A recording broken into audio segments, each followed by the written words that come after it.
امام فرماتے بندے خدا دنیا ناچیز ہے، آخرت ابدی ہے، باقی رہنے والی ہے، کبھی اپنی دنیا کے لیے اپنی آخرت کو تباہ و برباد نہ کرنا۔ اب مولا کا چھوٹا سا جملہ سنیے، بہت کم ہمارے ممبر سے آخرت کے بارے میں بات ہوتی ہے، صرف قبر کا خوف بتایا جاتا ہے، فرشتوں کا عذاب بتایا جاتا ہے، یہ نہیں بتایا جاتا بھائی آخرت کا کمال کیا ہے۔ ایک اشرا پورا جنت پہ ہونا چاہیے تاکہ لوگوں کو جنت کا کیا پیدا ہو جائے، عشق پیدا ہو جائے۔ کب تک ہم جہنم کے فرشتوں کی بات کریں گے؟ کبھی کبھی جنت کی حوروں کی باتیں بھی ہو جائیں، جنت کی نعمتوں کی باتیں بھی ہو جائیں، جنت کے پھل و پودوں کی باتیں بھی ہو جائیں۔ ایک طرف تبشیر ہے، دوسری طرف انذار ہے۔ جب محبت بڑھے گی نا تو آپ کا عشق بڑھے گا۔ مولانا فرماتے تو دنیا میں اگر کوئی چیز کھاتا ہے اس کے کتنے مزے ہیں؟ دنیا میں ایک سیب کھاتے ہو، انار کھاتے ہو، میکسیمم اس کے کتنے ذائقے ہوتے ہیں؟ انار کھا لیا کھٹا میٹھا، سیب کھا لیا کھٹا میٹھا، میکسیمم ایک پھل میں 2 ذائقے ہوتے ہیں، اس سے زیادہ ذائقے نہیں ہوتے۔ امام فرماتے ہیں عالم برزخ میں جب کوئی پھل کھائے گا نا، خدا نے ایک پھل میں 50,000 ذائقے رکھے، 50,000 ذائقے، جو تمہاری سوچ سے بھی زیادہ ہے۔ اب سننے والے علی کی بات کو سمجھ نہیں رہے تھے۔ امام نے ایک مثال دی، امام نے فرمایا تم جو دنیا میں ہو نا، تمہاری مثال ایسے ہے جیسے بچہ ماں کے پیٹ میں۔ تم جو دنیا میں ہو تمہاری مثال ایسے ہے جیسے چھوٹا بچہ ماں کے پیٹ میں ہوتا ہے، کہ جتنی لذتیں بچہ ماں کے پیٹ میں لیتا ہے سمجھو اتنی لذتیں تم دنیا کے پیٹ میں لیتے ہو۔ اور سے سنیے، جتنی لذتیں بچہ ماں کے پیٹ میں لیتے ہیں محدود لذتوں سے مالا مال ہوتا ہے کمپیئر ٹو دنیا۔ مثلا بچہ جب ماں کے پیٹ میں ہوتا ہے زیادہ لذت لیتا ہے یا جب دنیا میں آتا ہے زیادہ لذت لیتا ہے؟ اگر گنا جائے کہ ماں کے پیٹ میں کتنی لذتیں لے رہا ہے اور دنیا میں آ کر کتنی لذتیں لیتا ہے تو کمپیئر کر ہی نہیں سکتے، کیونکہ اتنی دنیا کی لذتیں زیادہ ہیں کمپیئر ٹو ماں کے پیٹ میں۔ تو فرمایا بالکل اسی طرح جس طرح ماں کا پیٹ چھوٹا ہے اسی طرح دنیا چھوٹی ہے، اور جس طرح ماں کے پیٹ کے تناسب سے دنیا بڑی ہے اسی طرح دنیا کے تناسب سے عالم برزخ بڑا ہے۔ اگر سمجھ گئے ہو مولا کی مثال کو تو وہ فرماتے جو حال اس بچے کا ماں کے پیٹ میں ہوتا ہے نا وہی حال تمہارے دنیا میں ہوتا ہے۔ فرماتے تجھے 2 پیٹوں سے گزر کے جانا ہے، ایک پیٹ ماں کا، دوسرا پیٹ دنیا کا۔ اصل میں تو پیدا تب ہوتا ہے جب دنیا سے برزخ میں آتا ہے، تیری اصل ولادت وہ۔ یہاں ولادت نہیں ہے، یہاں تو گروتھ کر رہا ہے، بڑا ہو رہا ہے۔ ایک بچہ بولے میں ماں کے پیٹ میں ہوں میری ولادت ہو گئی ہے، تیری ولادت نہیں ہے۔ بچے کا ماں کے پیٹ میں جسم کامل ہوتا ہے اور انسان کا دنیا کے پیٹ میں روح کامل ہوتا ہے۔ 2 تکامل ہیں، ایک تکامل جسم کا ہے جو ماں کے پیٹ میں ہوتا ہے، دوسرا تکامل روح کا ہے جو دنیا کے پیٹ میں ہوتا ہے۔ فرمایا کئی چیزیں خدا بچے کو ماں کے پیٹ میں دیتا ہے پر پیٹ کے لیے نہیں ہوتی، دنیا کے لیے ہوتی ہے۔ جیسے بچے کو شکم مادر میں پاؤں دیے وہاں چلے گا نہیں پر دیے وہاں پہ، آنکھیں دی وہاں دیکھے گا نہیں پر دیے وہاں پہ، زبان دی وہاں بولے گا نہیں لیکن دیے وہاں پہ۔ کئی چیزیں بچے کو ماں کے پیٹ میں دیتا ہے پر وہ ماں کے پیٹ کے کام کی نہیں ہوتی۔ اسی طرح کئی چیزیں تجھے دنیا میں دیتا ہے پر وہ دنیا کے کام کے نہیں ہوتا۔ فرمایا 2 پیٹوں سے تجھے گزرنا ہے، ایک ماں کا پیٹ دوسرا دنیا کا پیٹ ہے۔ اصل تیری ولادت کہاں پہ ہونی ہے؟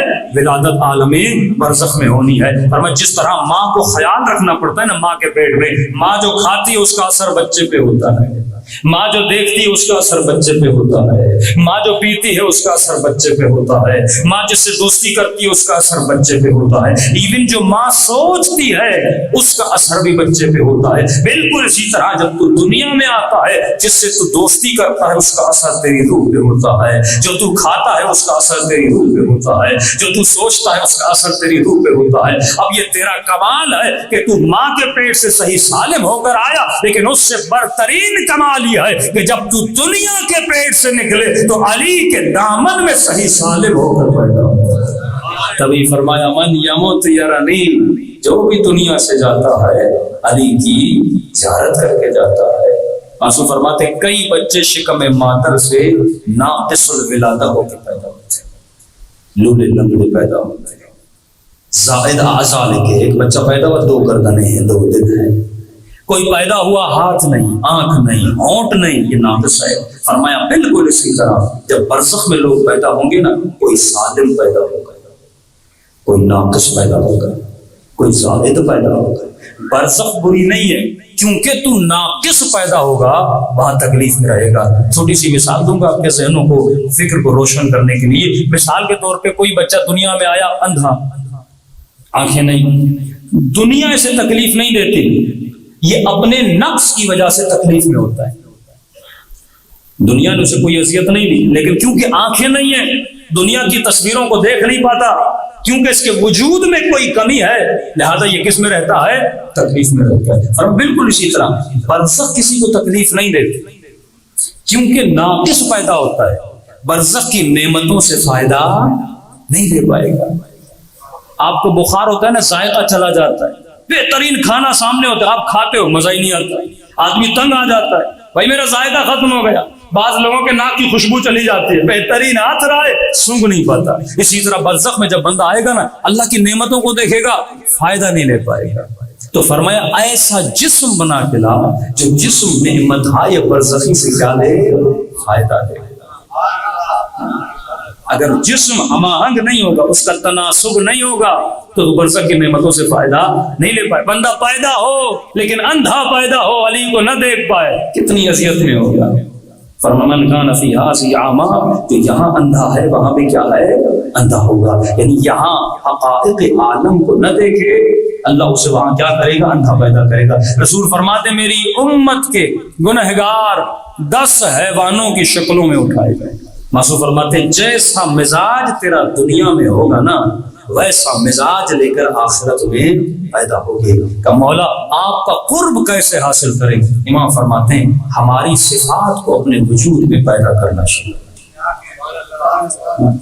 دیکھو مولا علی کے اندر کون سی صفت تھی، امام حسن کے اندر کون سی صفت تھی، امام حسین کے اندر کون سی صفت تھی، ایک ایک صفت کو اپنے وجود کے اندر پیدا کرو۔ جیسے جیسے صفت آتی جائے گی ویسے ویسے قرب محمد اور آل محمد تمہارے وجود میں آتا جائے گا۔ علی سخی تھے، اپنے اندر سخاوت کی صفت پیدا کر۔ یتیم پرور تھے، یتیم پروری کی صفت پیدا کر۔ مولا علی کے اندر خضوع تھا، خشوع تھا، عجب نہیں تھا، تکبر نہیں تھا، اپنے وجود کے اندر سے صفات کو ختم کر۔ جتنی صفات علوی تمہارے وجود میں آئیں گی اتنا تو علی ابن ابی طالب کے وجود کے قریب ہوتا جائے گا۔ آخری جملہ سنیے، امام فرماتے جب تمہاری ولادت ہوتی ہے سب سے زیادہ خوشی تمہارے ماں باپ کو ہوتی ہے، اور تب ہوتی ہے جب تو صحیح سالم ہوتا ہے۔ لیکن کوئی بچہ ناقص پیدا ہو، بیمار پیدا ہو، سب سے زیادہ جو روتی ہے نا تو ماں روتی ہے، باپ روتا ہے، میرا بچہ بیمار پیدا ہوا۔ فرمایا یہ جو دنیا کے ماں باپ ہیں یہ تمہارے جسموں کے ماں باپ ہیں۔ انا و علی ابوا ھذہ الامہ، ہم، میں اور علی اس امت کے روحوں کے باپ ہیں۔ یہ جو دنیا میں باپ ملے یہ تمہارے جسموں کے باپ ہیں۔ تمہارے ارواح کا باپ کون ہے؟ علی اور محمد ہے۔ فرمایا جس طرح ماں تجھے ریسیو کرتے وہ خوش ہوتی ہے، اسی طرح جب تو دنیا سے جاتا ہے میں اور علی تمہیں لینے کے لیے عالم برزخ میں آتے ہیں۔ اگر سلمان بن کے آئے گا تو خوشی ہوتی ہے، لیکن خدا نخواستہ اگر ناقص ہو کر پیدا ہوا تو ہمیں بڑی تکلیف ہوتی ہے۔ صاحب کسی مومن نے کہا کہ مولانا اگر ہم نے اپنے آب حیات کو، زندگی کو اپنے اعمال کے ذریعے میلا کر دیا، اس کو صاف کرنے کا کوئی راستہ ہے؟ مثلا آپ نے 60 سال 70 سال گناہ کر کے پورے پانی کو گندا کر دیا، اب ملک الموت یہ پانی پلائے گا؟ تو کہا اللہ نے ایک فلٹریشن بھی رکھی ہے، 2 آنسو ہیں جو زندگی کو صاف کر دے۔ فرمایا قیامت میں ہر آنکھ روئے گی، 2 آنکھیں کبھی نہیں روتی، ایک وہ آنکھ جو اپنے گناہوں پہ روتی ہے، دوسری وہ آنکھ جو حسین کے غم پہ روتی ہے۔ چھٹے امام فرماتے ہیں کہ ابھی کسی ذاکر نے مسائل پڑھے نہیں، پڑھنا چاہتا ہے تو رویا نہیں ہونا چاہتا ہے۔ فرمایا تم سب کے سروں کے پیچھے میری دادی زہرا لگی۔ مجھے نہیں پتا آپ میں سے کتنے لوگ کربلا گئے کہ نہیں گئے، لیکن ایک بوڑھے ظاہر نے امام حسین سے کہا مولا حسین مال نہیں، دولت نہیں، صحت نہیں، کربلا نہیں آ سکتا، تو کیا صرف آپ کی کربلا امیروں کے لیے ہے؟ امام نے فرمایا خلوص سے دل سے مجھے حسین کو سلام کیا کر، تجھے ثواب اجازت مل جائے۔ کہ مولا ایک سلام؟ امام نے کہا نہیں، سلام کرو تو اگر نہ چاہتے ہوئے تیری آنکھوں سے آنسو نکل آئیں گے تو خبردار، اگر نہ چاہتے ہوئے آنسو نکلے نا کہ خبردار یہ مت سمجھنا یہ تیرے آنسو نہیں، حسین نے تجھے تیرے سلام کا جواب بھیجا ہے۔